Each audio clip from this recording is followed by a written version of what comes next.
এই টংটা আমি নিয়েছিলাম, অনেকদিন হয়ে গেল নিয়েছি, তো তোমাদের সাথে ভিডিওটা শেয়ার করা হয়নি যে এটার কোয়ালিটি কিরকম বা এটার কাজটাই কিরকম দেয়। তো তোমাদের সাথে আজকে ভিডিওটা শেয়ার করছি। এটা আমি এখন ডাইরেক্ট ওখানে অন করে দিয়েছি। তারপর এখানে একটা পাওয়ার পয়েন্ট আছে, এটাকে আমি অন করে দেবো। দেখো এখানে লাল একটা লাইট জ্বলছে। তারপর তোমরা যেই পয়েন্টে চাইবে সেটাকে এখানে বাড়াতে পারো।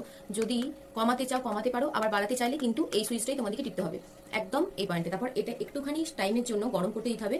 তারপর আমি তোমাদের দেখাবো যে কিভাবে চুলটা রোলিং করা যায়। তো তার জন্য কিছুক্ষণ ওয়েট করতে হবে, 5 মিনিটস মতন ওয়েট করতে হবে। তো চুলটা প্রথম আমি একটু ছাড়িয়ে নিই, তারপর সামান্য একটু চুল নিয়ে তারপর ভালো করে